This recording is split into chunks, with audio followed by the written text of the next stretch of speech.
So yeah, I hope it was useful.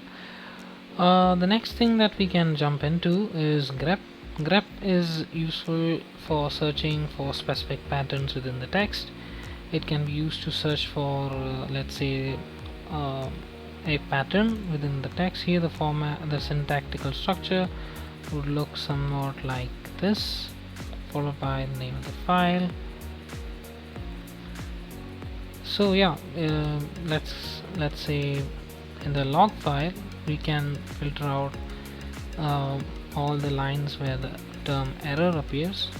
So we will write grep error followed by log.txt, and here grep, unlike awk, would highlight the terms in color code so that it is highly visible to the user. In this case, the term error has to be matched. It does need to match the case within the file within the log.txt. So therefore here it goes out and finds those specific terms which are there within log.txt, and this happens to be error. Let's say we type grep info, so hit enter. It basically gives back all the terms which have been found matching, which is info. But yeah, sometimes you just don't know the case. Let's say there are multiple errors which are present within this, which have, maybe sometimes the error might not be the correct one, so the case might not match. So let's say we basically club it with -i to mention this to, in order to highlight that we are interested in matching all the cases. So yeah, you basically write grep -i, the term of your interest, and the text file. Here we will get enter before. However, if you type the same command without -i, it would not give you any output, because here we have not used -i. Therefore the case here is only small case, and therefore it only looks for that specific case, even though the term from a human perspective is there as error.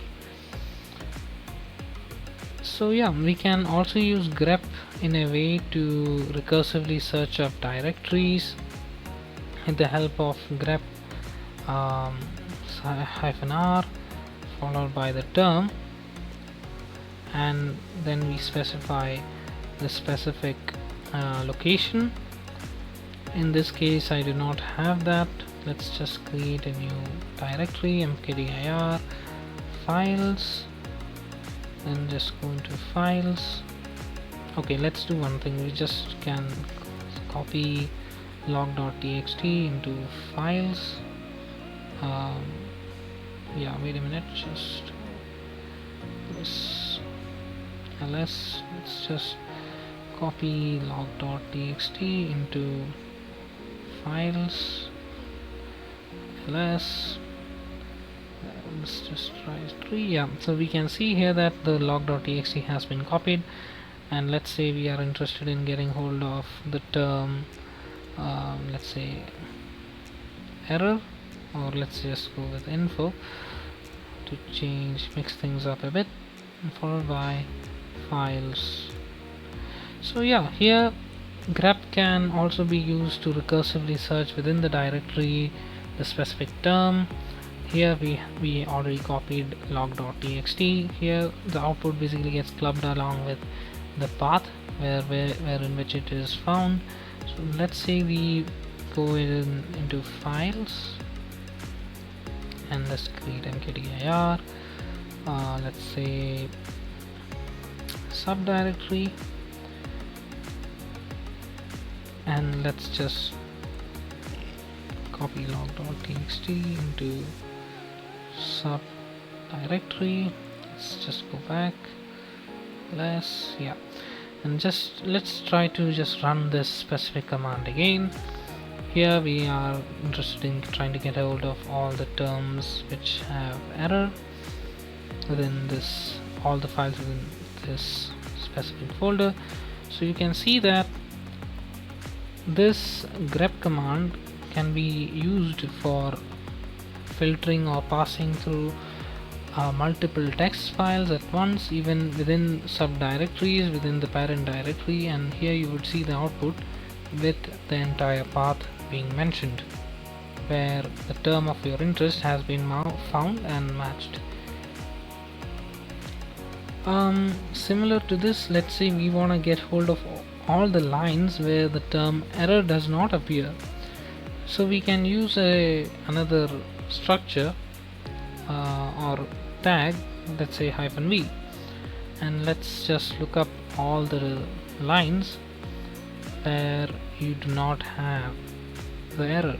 So here we are just looking up all the if there are any other messages other than error. So let's just try that.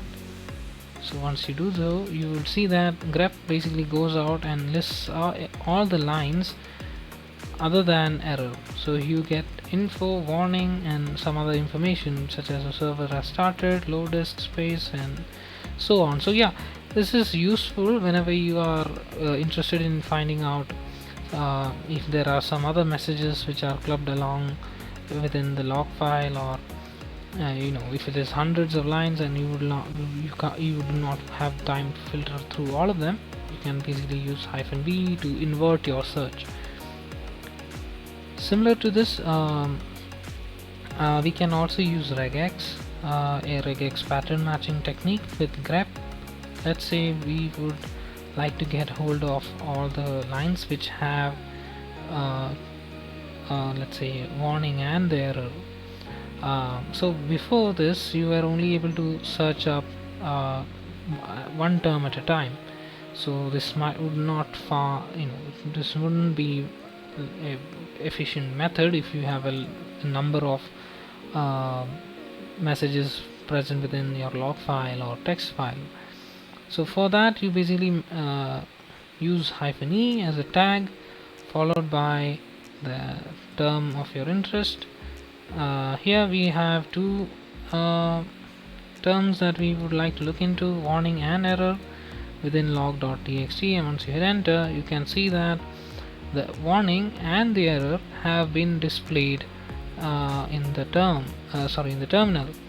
So it is pretty useful if you have to look up various command, if you have to filter through multiple lines at once with multiple patterns that you have to look into. So you can do the same with info and warning, and yeah. Another way to use grep is to match or print only your text. So let's say we are interested in getting hold of let's say your phone number. We can match phone numbers. So let's just look at some of the files. Yeah, so let's say I want to match this particular phone number from this particular text file, which has several other random texts present within it. So here you have to remember the structure. So here there are three numbers in consequence, which are consecutive in nature, followed by a hyphen which separates these two. Another set of numbers which are triplets in nature, followed by a continuous four numbers or digits which are clubbed together, and these are basically separated by these hyphens. So in order to match this, you would basically write grep -o. So we are only trying to print that specific matching text, followed by the pattern. Here we would like to match all the numbers from 0 to 9, and you would basically specify the pattern as being something like this. So here we are trying to match all the the three digits which are clubbed together. So for that, you basically mention it as this. Here this / basically acts as an escape sequence for this special character parenthesis, and then you follow the same structure as before. So yeah, you can basically write 0 to 9 followed by the / to escape your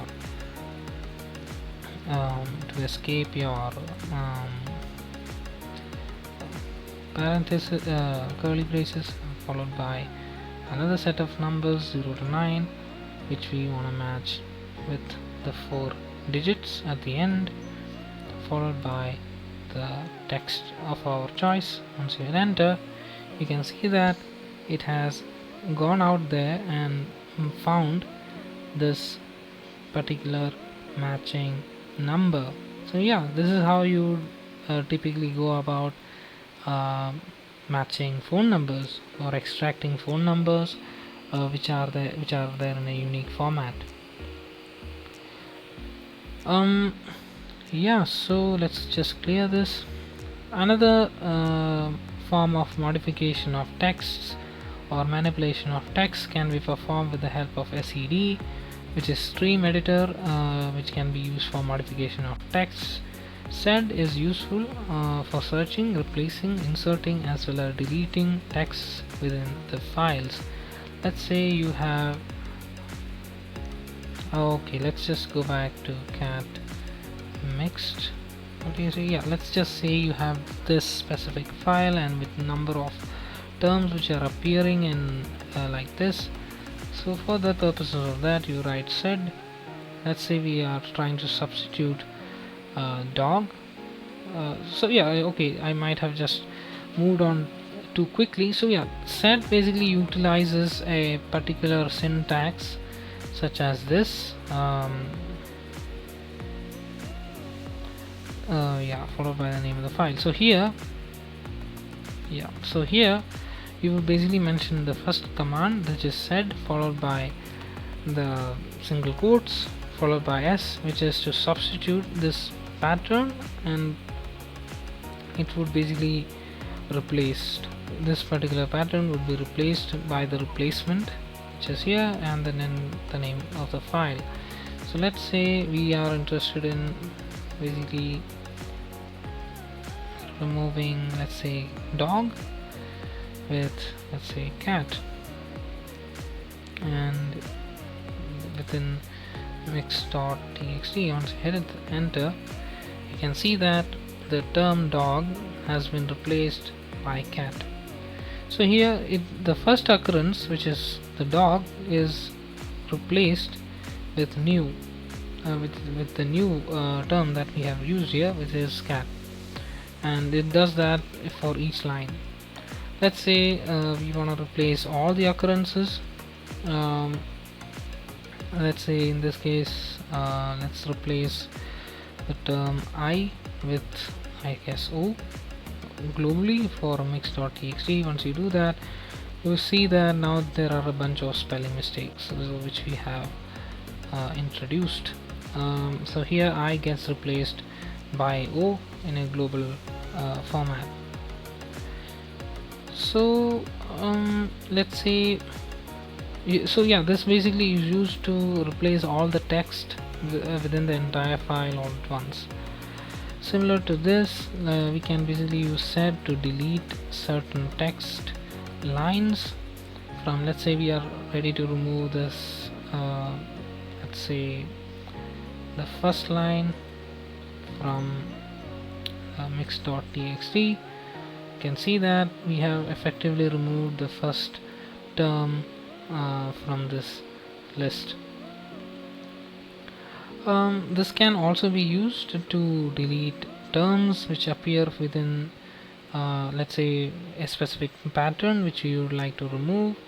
Let's say, so yeah, for that I would like to remove error, all the lines where error occurs within log.txt. So this is how the log.txt actually looks like. If I write sed followed by error, let's say, here the case has to be matching in nature, followed by log.txt. So here we have effectively deleted all the lines where the term error has been found matching.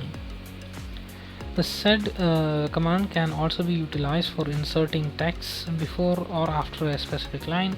So let's say we can enter the third, let's say we can enter a specific sentence into the third line. For that you basically write 3i, for 3i followed by a backward slash, and we can write like this is a new line, and let's just write this into a log.txt.